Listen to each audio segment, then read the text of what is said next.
the questions and the problems that people are dealing with when you're thinking about the world of multi-generational wealth, they're really the same. Inheritance is overly focused on the bank account Yeah. and not am I transferring values and philosophies. We're not constrained by the plan that that prior generation created. We've been enabled by it to go live self-authored lives without the estate plan saying this is how you should live. The estate lawyers are really good at complex tax minimization strategies that nobody understands. You have to understand it. We designed around what I saw in this ultra high net worth family office world, but it applies to literally everybody. Our lives have gotten so complex, regardless of wealth level.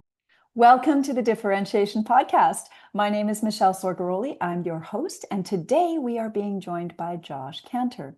Josh earned his law degree back in 1987, and he spent several successful years in the legal world before he turned his focus more inward to lead his own family's multi-generational family office.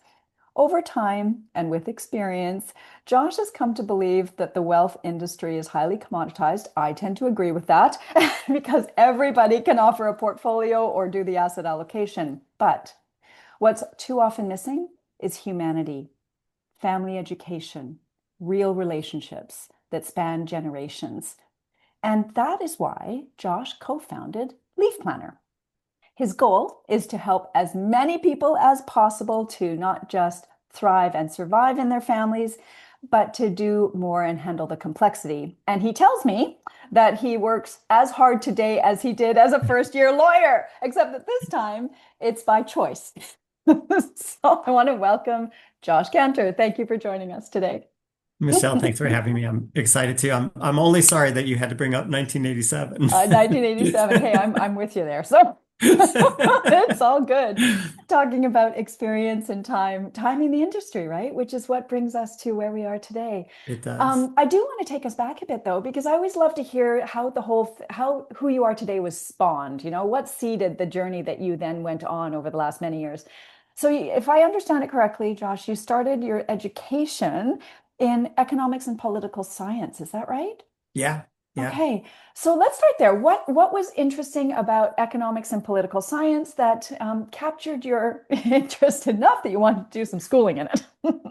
Wow. Well, boy, half of that answer I'm going to be really embarrassed to Ah, give you, but I'm going to answer it. nice. The political science piece was just my family was always deeply involved in Mm, politics okay. and policy and very Mm, involved in the community in all mm, kinds of different ways. And my mm-hmm. brother, I think, had been a political science. He's older than me. I'm the baby of our generation. Ah, And my brother had was very political and policy driven as well. And so I think I was okay. kind of just driven to it by the time I got to college. Yeah. The economics piece, quite honestly, was this is the embarrassing part, and that was my real major.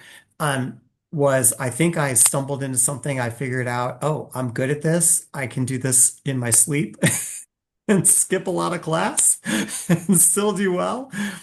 And I kind of enjoyed it. But yeah, so that's how Yeah, I a ended up natural doing that. And strength. then that actually is what drove me to law school because when I came, at least back again in 1984, when Yeah. I got out of college, um, I think I was in an era where it felt to me like if you had an economics degree, you could go teach and or maybe you Mm, could go work for like a big bank or something like that. I don't right. like it doesn't seem like there were as many opportunities in economics. And Mm, so I was like, okay, now what do I do? I'm kind of qualified to say, do you want fries with that? And so I ended mm-hmm. up saying I should go to business school or law school, and I went to law school. So Nice. that was my journey through economics. Right. Well, it's funny how funny we say it's embarrassing to say, but it was easy. Economics was easy for you and Yeah. you liked it and you were good at it. And somehow I don't understand why we apologize for these things because these are our gifts, right? These are things that it's like, well, that kind of makes sense. It was easy for you to do it. So I just want to highlight that not everybody has that happen at the beginning of their journey, but Right. those who do follow that path tend to end up somewhere good. So in law now, did you follow through on the political science and economics interest, or did you take that in a different direction? Yeah, no, well, it's interesting because I actually chose law school. Um, I had the good fortune of getting into most of the schools I wanted to go to, not quite all, but most of them. Okay. And because I had done my master's thesis in college about law and economics and specifically about insider trading, not that that mattered. Oh, Um, all interesting. like in that era, all of the big kind of names in law and economics were at the University of Chicago. And so, and I had gotten into the University of Chicago for law school. And so I kind of, I didn't know any of these people. I was just kind of following my sort of philosophic heroes into the University of Love Chicago. that. So I did get to go, and that was definitely a piece of why I chose going to University of Chicago, other than getting into one of the best schools around. Yeah, So that's there was fantastic. definitely an element of, oh, I got in, I should go. I should Um, go. but it was Oh, really fun to go then actually meet, kind of all these people who had in college been kind of my law and economics heroes. So that was kind of cool. yeah, you called them your philosophic heroes, Yeah, I think you said, right? yeah. What was it about these particular heroes that you were attracted to? What I made them a think hero to you? that's interesting. I think so. I'll say it differently in a different context too. I think that for me, they were the big names. It was like really fascinating to say, oh, like you guys are the thought leaders in this space of this era, and I'm about to get to go kind of learn from you. So that was really cool. But I think of it in different contexts, as you well know, I'm very involved in the arts as well, and Yeah. one of the organizations I'm deeply involved in is the International Sculpture Center, and I keep saying one of the biggest advantages to having been involved in that organization for me has been getting to meet my art heroes, which is just like Mm, getting to actually call so many of these sculptors my friends, which is just really cool. mm. So it's not necessary. I mean, I guess it's about what they've done, but it's just bringing that human touch to something that's otherwise just kind of out there is has been great. Yeah, tell us more about that. What does that mean when you say bringing the human touch to something that's kind of Um, out there?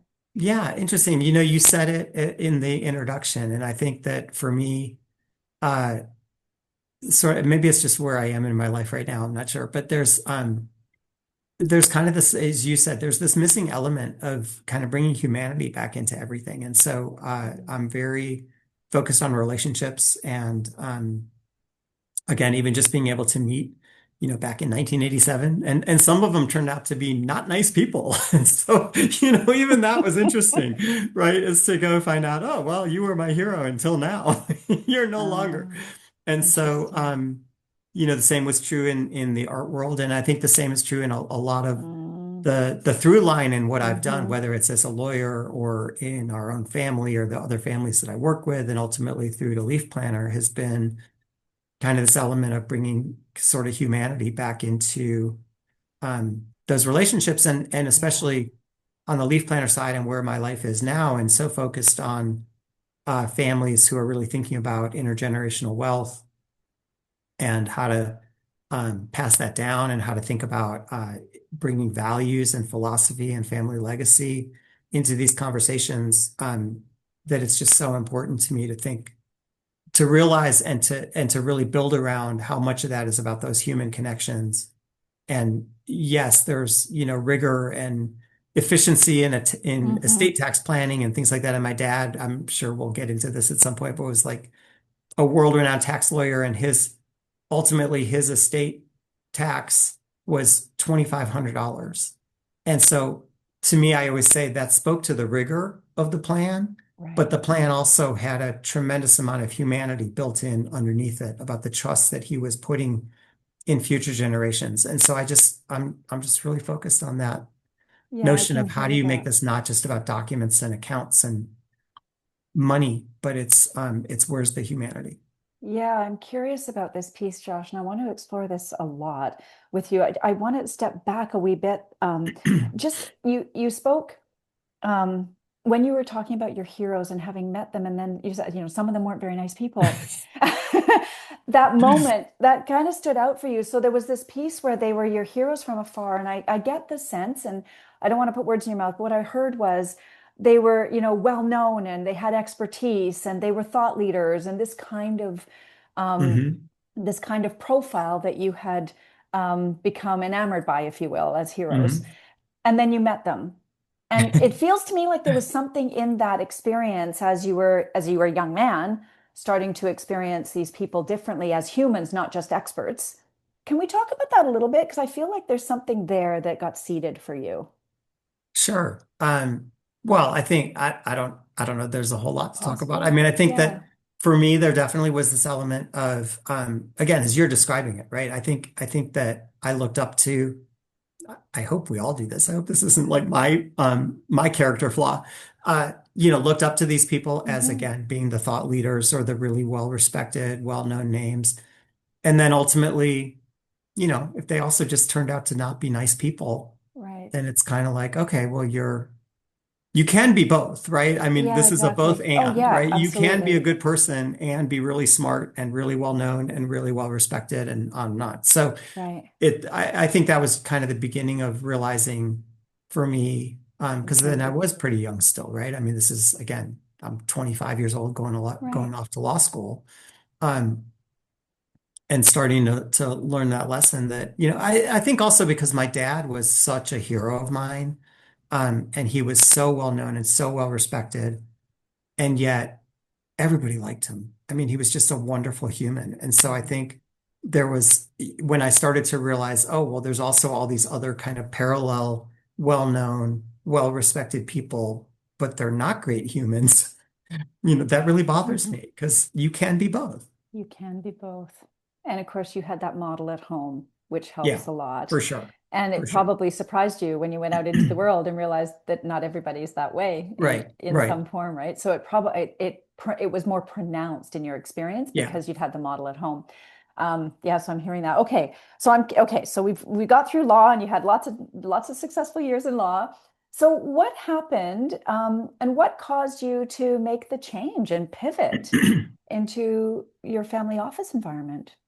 Yeah, unfortunately, pretty simple. We found out my dad had cancer and was going to die. And Oh, so I like to say that I am not one of those lawyers who walks into a room and says, I'm a recovering lawyer. I liked being a lawyer. I was good at it. oh, I saw my path. Like I kind of knew where I was heading, mm-hmm, and I was really happy with it. And so mm, when we found out my dad was going to pass away, mm. I'm one of three siblings. My mom and dad were both alive at the time. They're both gone now. Um, and we have or obviously as I said, I have two siblings, so three of us total. Yeah. And so we had the three branches of the family. So we had a lot of complexity around our family. I mentioned my dad was a well-known tax lawyer, and Mm-hmm. so we had a tremendous amount of complexity around our family. We were filing 750 tax returns a year. Oh, good We were heavens. in the middle of what turned into a 33-year battle with the Internal Revenue Service here in the US that ultimately went to the US Supreme Court. Complicated balance sheet because my dad had been in the venture business and lots of other things. And anyway, so there was just this huge amount of complexity around us. And so when we found out my dad was ill, I don't know, I don't remember what conversations took place, but I Mm-hmm. left my practice to come help my family figure out how do we navigate through all this. And he was 70, if I didn't say that. So he was Oh, still, yeah. young and Mm-hmm. really kind of deal junkie, quintessential patriarch of a multi-branch family. And so Oh, we knew that this was coming and somebody had to step in, and I was the logical choice both in terms of career, education, location, because I was in Chicago where okay. my parents were. Um, and so I pivoted and said, okay, this is what you need to do. This is the right thing to do. And so I did. And that was the pivot out of law and into the family office arena.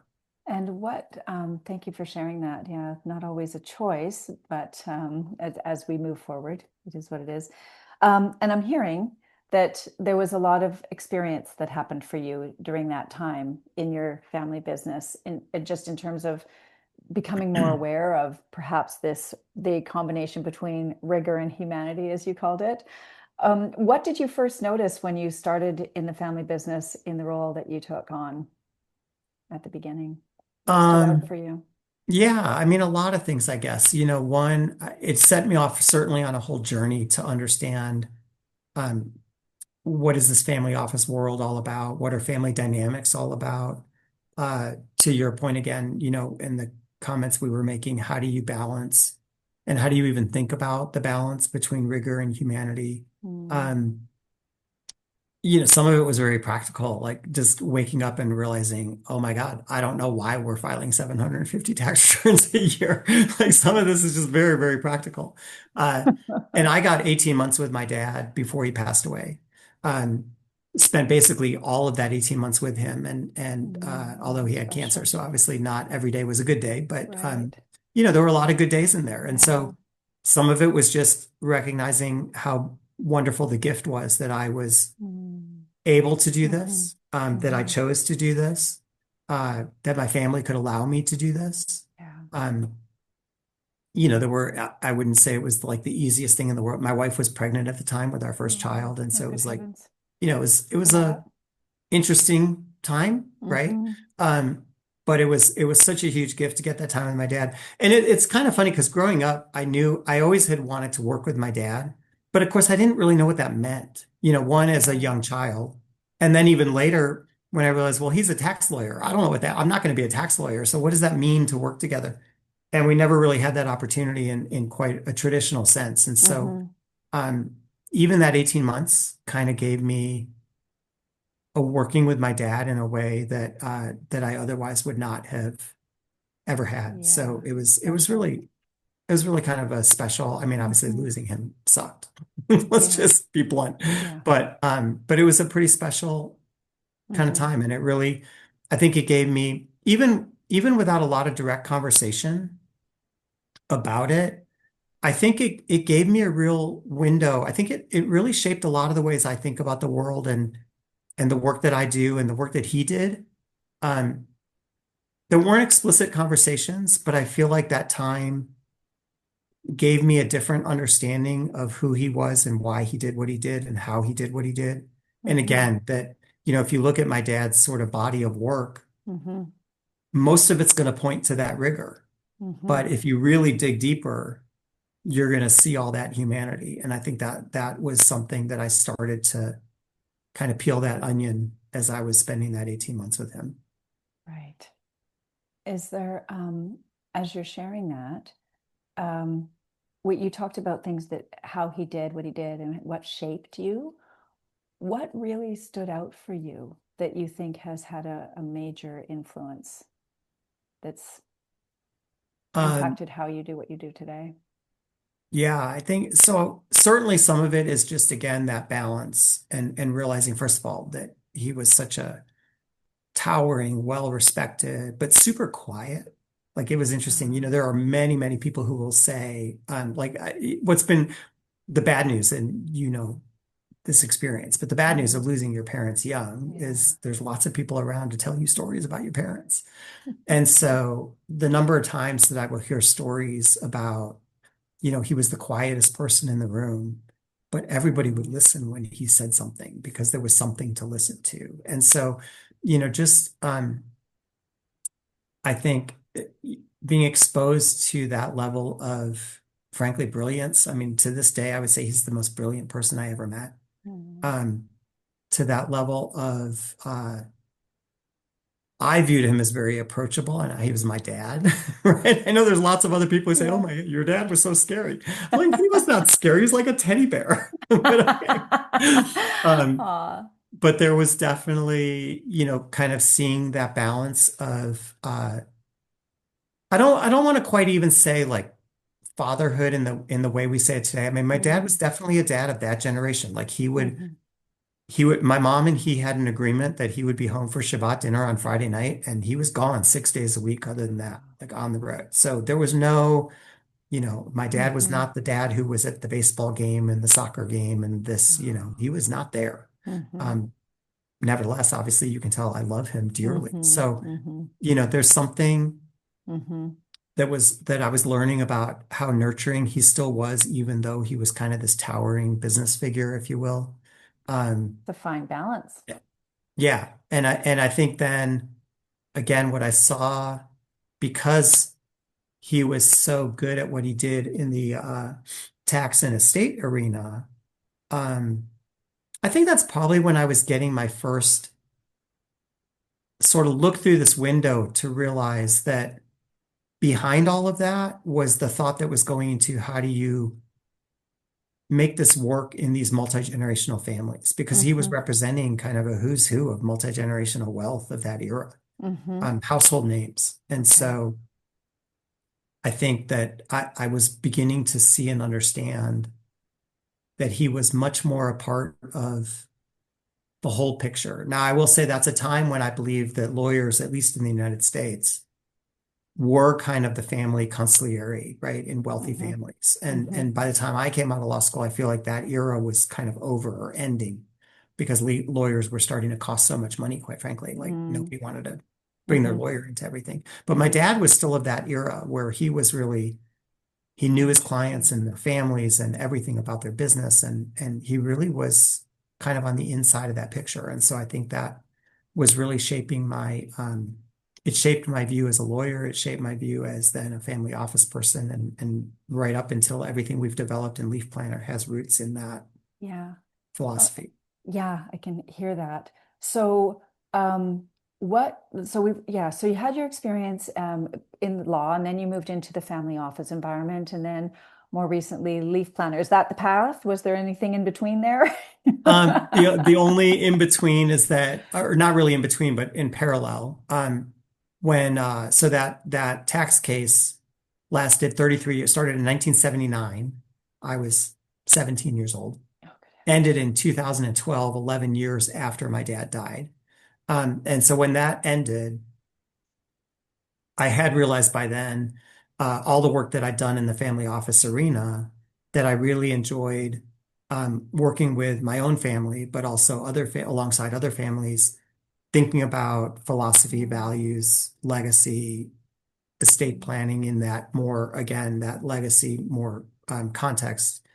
And so I hung my shingle and said, hey, I'd like to help other families run family meetings and do Okay. family meeting facilitation and these kinds of things. And so I did that as well, sort of in between, but in Right. parallel In to our parallel. family office, working with other families and then Yeah. starting Leaf Planner for, I guess now 5 years ago. Okay.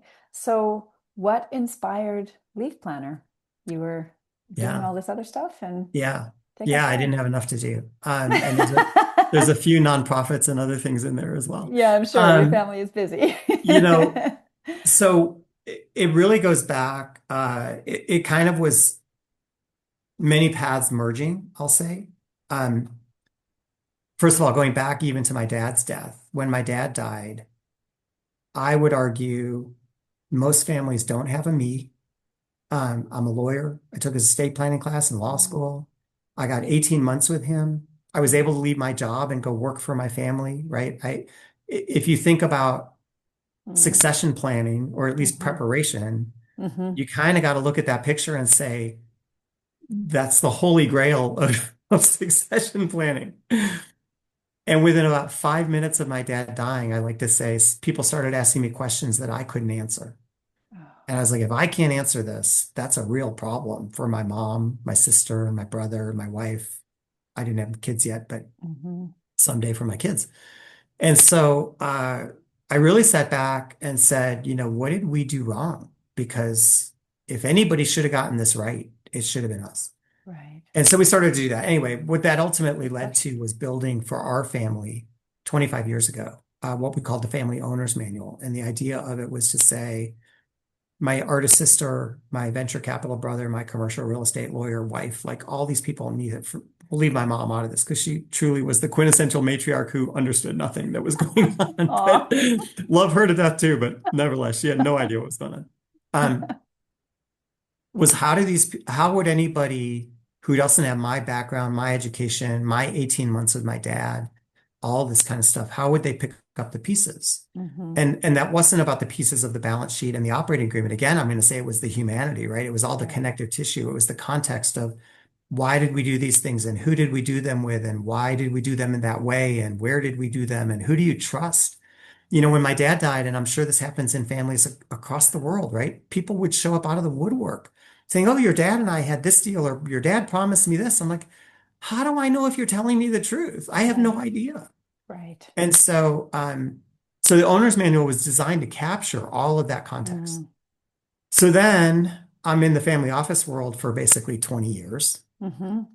and working alongside other families and realizing there are no tools out there. We all talk about educating the rising gen, right? Or Yeah.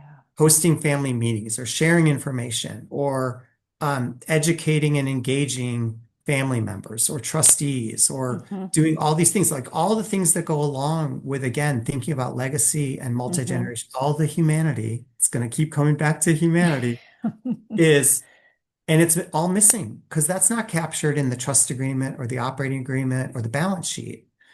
And Mm. so I took some other families through this owner's manual process.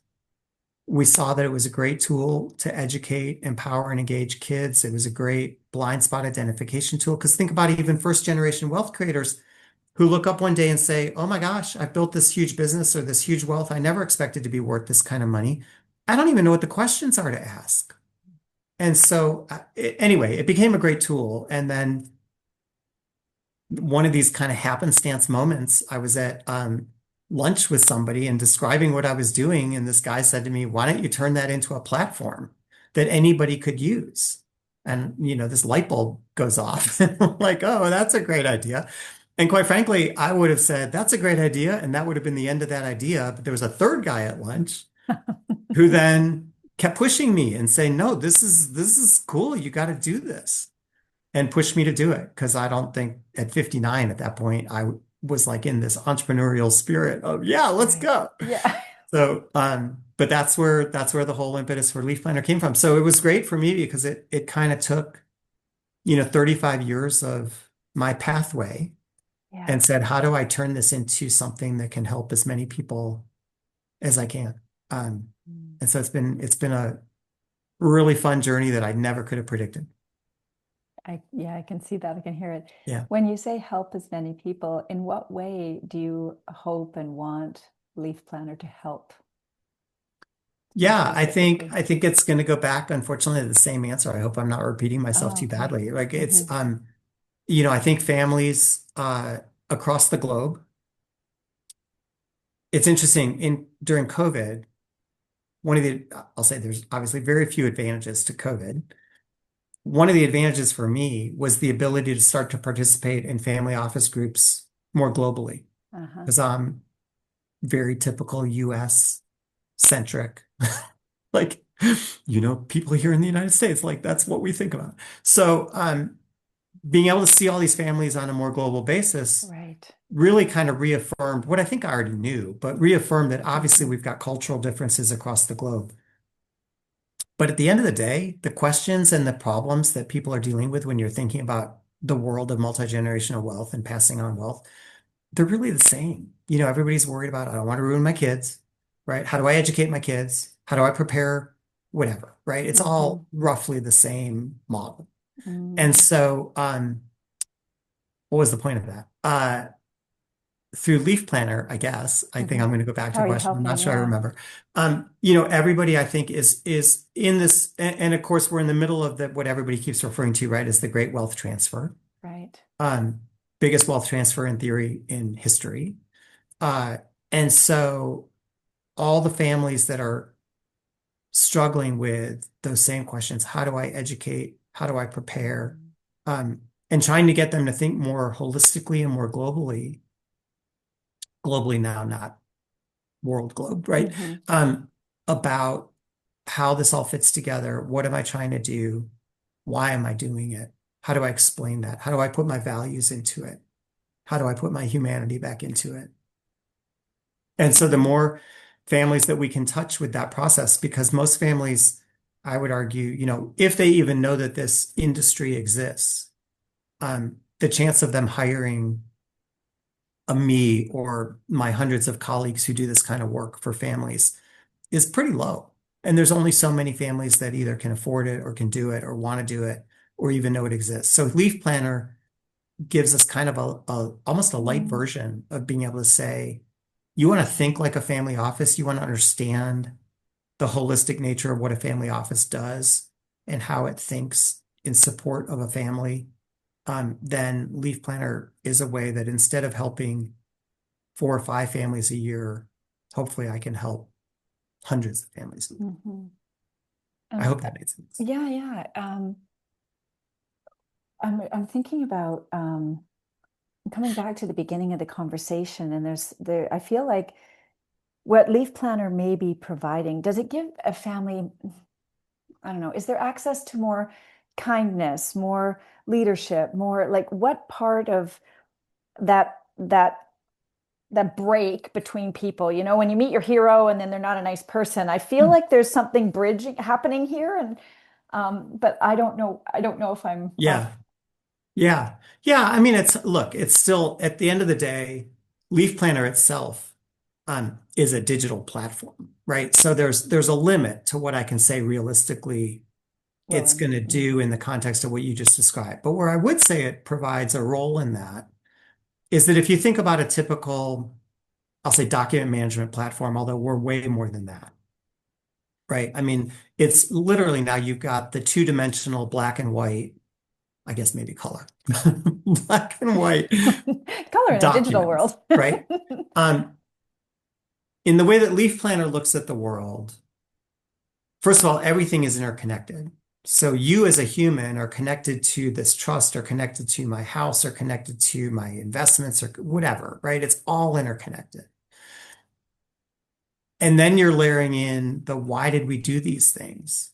And that could be, why did I go into this investment? Well, Michèle and I were talking, and it was an interesting sounding investment, and we went into it together. Mm, Okay. Or maybe it's going to be, I chose this person as your trustee because I had this experience with them and I trust them implicitly, not so much for their accounting and their investment skills, but their human skills, right? Whatever it is. Again, yeah. you can tell those stories. How do I share the story of this painting behind me, which is frankly, probably worth quite literally nothing, but was in my parents' collection and now it sits in my Hmm. house and I Hmm. get to look at it, right? Hmm. So there's that kind of sharing those stories and those legacies, and how do you do that? And by the way, that could be the written word, that could be a video, that could be an audio note, it could be whatever you want it to be to kind of again bring it all together. Um, there's from I think probably a little overused in the family office world these days is this idea of governance, right? Shared decision Hmm. making. But Hmm. again, Leaf Planner can be a platform where people can be coming together to make those decisions, to be sharing materials around. Now, granted, there's lots of ways you could do that. I mean, there's nothing unique about that to Yeah. Leaf Planner, but it's bringing everybody into this together. There's ways of communicating through it. If you open my Leaf Plan, the first thing you're going to see is a picture of me, my wife, our kids, and our dogs, right? So it's just, again, it's kind of trying to say, how do you bring humanity back to, it's not just take Jay Hughes. It's not just Mm. about financial capital. It's about all of these other capitals that families um, have as part of their balance sheet, if you will. So I mean, yeah, and I understand. I can hear why it's important. I can, and I can make a whole bunch of assumptions about why that might be from my perspective. But I'm curious for you, from your perspective, why is this work so meaningful and important to you specifically? I think it's meaningful to me because first of all, it's my lived experience, right? And so look, I don't think there's right and wrong answers. Mm. One of the interesting, so when I was practicing law, I was mostly a corporate and securities law lawyer. And on the securities side, of course, everything is very like you follow the rules, right? It's very black and white. And well, maybe it's not quite black and white, but Well, you studied insider you follow the trading, which rules. there's tells us something about how you think. And but on the corporate side, right, the corporate world to me was really fascinating because the corporate world is all about what's the right answer for you. It's not what's the right answer. I mean, yes, of course, there are things, you got to comply with the law and everything else. But at the end of the day, the best corporate advice I can give, corporate legal advice I can give you is the advice that's right for you. And and that's going to be different for you as an entrepreneur and for the next person as an entrepreneur. And so, my skill, if I had one at that, was guiding people to here are your options, what's the right answer for you. And so I think when I look at that in the family wealth context, Mhm. um, again, I don't think there's a right or wrong answer. People say, what's the right age to give kids money? Should I give my kids money jointly or individually? Should my kids stay together in business together in whatever way that means? Like, I don't have I mean, I can give you an opinion, but there's no right answer to that. Mm. But in our family, the three branches of the family were and remained now 20 plus years after our parents' death, completely intertwined and together. And whether that's partly out of love and respect Hmm. and wanting to be together. That's partly out of commingled investment portfolios, right? Hmm. Hmm. It's part of shared philosophy and values, and Yeah. wanting to maintain, Hmm. these legacies, whatever they are. And interestingly for us, that's not based on a family business because we never had a family business. And so it's much more, I'd say, based on, values and philosophies of how we want to impact the communities we live in. And the three branches of the family and my generation live in three disparate parts of the country. The seven cousins at the next generation literally live in seven different geographies in the country. So it's all about how do we want to impact the communities that we each live in. So anyway, I think that for me it's really important because I think people tend to not think and talk about these things, right? It's inheritance is overly focused on the bank account, and it's overly focused on I guess just how do I transfer that money, Yeah. the financial money, efficiently, and Yeah. not a am I again transferring values and philosophies, and do people want to be together? And I think that choice should be made at every generation. Right. One of the things I repeatedly say about the estate planning that my dad did, for our family, but I would say for all the families that he worked with, um, was creating estate plannings that, as I said at the outset, $2,500 estate tax check. It speaks to the rigor Hmm. of what he did. But what I now have come to describe our estate plan is allowing every generation to paint its own landscape. And that to me is really beautiful. Like that we're not constrained by the plan that prior generation created. Mm. We've been enabled by it, and to go live, kind of self-authored lives in the way that we wanted to do, then without the estate plan saying this is how you should live. Um, Yeah, I would imagine you've seen a lot of that over the years where there's been a plan that's been built that is constraining for families, I would imagine. yes, yes, I would say most, right? And Really? not necessarily intentionally, although some very intentionally.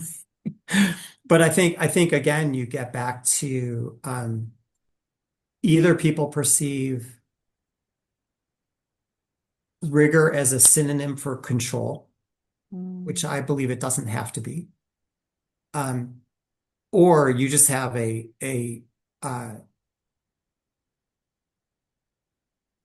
statement that somebody says, "I don't want to rule from the grave," but the fact is they do want to rule from the grave. Right. And I think, it's interesting. I'm giving a talk soon that's kind of about this whole topic, and uh, my parents, I think, exhibited, as far as I remember, our entire lives, this philosophy of saying we have zero intention of ruling from the grave, and you can do anything you want to do as long as you're a contributing member of society.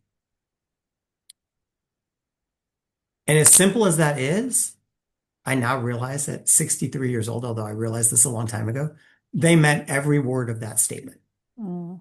And so when you create an estate plan or leave a legacy for the next generation without constraints, or that is but the constraints are based on values instead of based on control.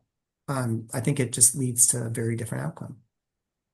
Yeah, I'm hearing three major themes, like between your mom and your dad, some of the experiences you've had. Your dad was the model of expertise and kindness, and how that balance can happen, the and not or Yeah, situation. And yeah. then you've got the leadership around do whatever you want as long as you're a contributing member of society. You can author your own life, in alignment with values that we are Hmm. espousing in our family and promoting going forward. Is that what I'm hearing? You are spot on. So, so that's interesting. So as you're thinking about Leaf Planner now, we've talked about rigor a lot using that word. I'm curious, and we've talked about the humanities side quite a lot. I'm curious if can you define what does rigor look like in the context of this do whatever you want, author your life. We've got our humanity component, be an expert but be kind. Tell us about what rigor looks like in the world of Leaf Planner and Well, your I think perspective. that, yeah. So I'll keep it narrow to that, right? I think that what it means in that context is that these are still things that require structure. Mm, There's still things that have legal compliance. Um, right. And so, I guess rigor in a sense is how do you understand these things? Um, look, I think the reality, and especially this is certainly a US problem. I don't know if it's really true globally, but I have to believe it is. Like, the estate lawyers are really good at complex tax minimization strategies that nobody understands.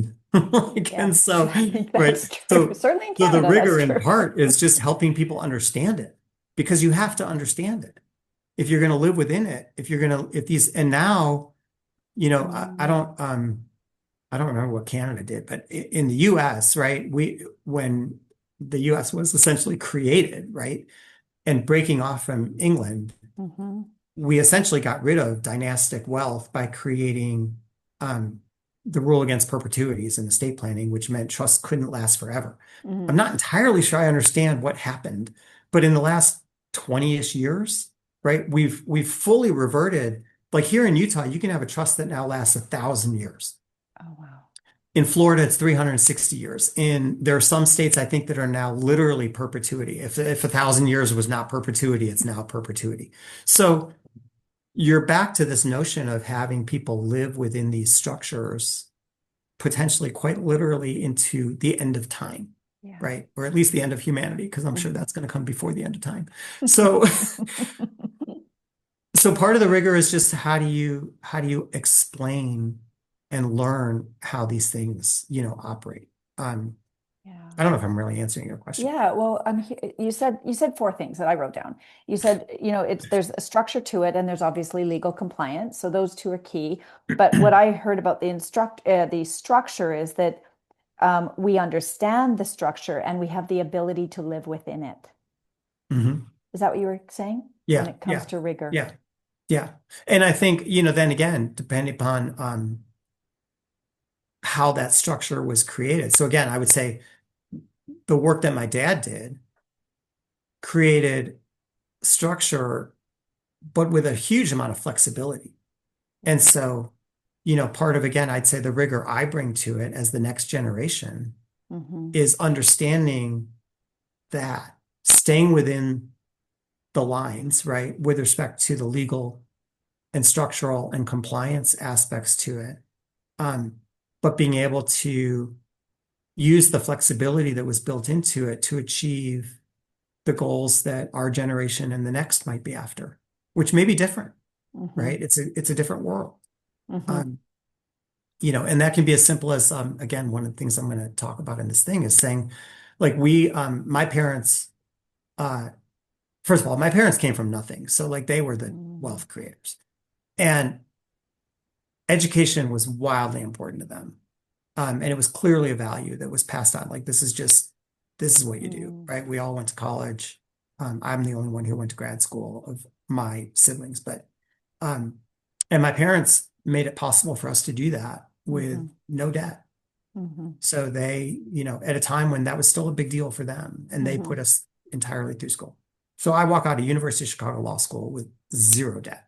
hmm Pretty remarkable, right? And hmm and good that I recognize what a gift that was Yes. from my parents. They did Um, well. and Yeah. and when it came, my parents were gone by the time the next generation was basically getting to school age. Mm, And my siblings and I and our spouses all sat down and said, well, we want to do the same thing. We want to make sure that, all of mhm, these now grandkids, our kids, have that same opportunity. mhm, And so my point of that though is that the estate planning um, and the flexibility that was built into it, which goes back to the rigor of my understanding it, gave us the mechanism to create something new.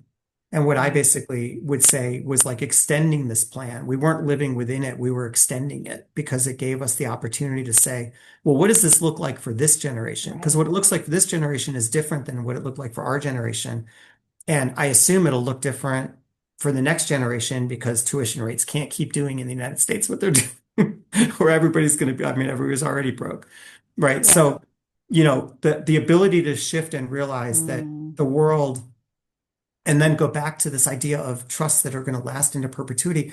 I can't tell you what's going to happen tomorrow. How am I going to right. tell you what's going to happen in 100 Right. years? Yeah. But here I am trying to write a document that's going to last for 1,000 years. So anyway, somewhere in there is rigor, flexibility. Well, I think it's bridging, right? It's you just It's started bridging. to edge into the humanity piece because you're Yeah, recognizing that as it's originally written, it can't necessarily that structure may not serve future may not serve. generations. So Right, your work, right, your language right, is a mechanism that allows you to extend it and right, be right. flexible to pursue the goals that are meaningful for each Yeah, generation. But at yeah, the same time, you've got the structure that allows you or holds you to the legal and the governance and the yeah, tax and all that kind of thing, financial compliance, that kind of yeah. stuff. So it's you described the bridge actually. I'm glad I described something. Well, yeah, you took us from rigor all the way to humanity, basically starting with structure and ending with the flexibility and the mechanism to Excellent. extend into. It's exactly what I intended to Right? do. That's what I thought. So LeafPlanner is an exciting document as you think, or exciting platform that allows you to not just help families of excessive or extreme wealth, but also families who are, just wanting to, right? That's what I'm hearing, that you're just Yeah, wanting no, to help your totally. family Yeah, pass on whatever you have to the next generation in a productive way. yeah, yeah, yeah, absolutely. I mean, Leaf Planner is somebody I was talking to earlier was really interesting. They were talking to me about design thinking, which I vaguely understand. But Yeah.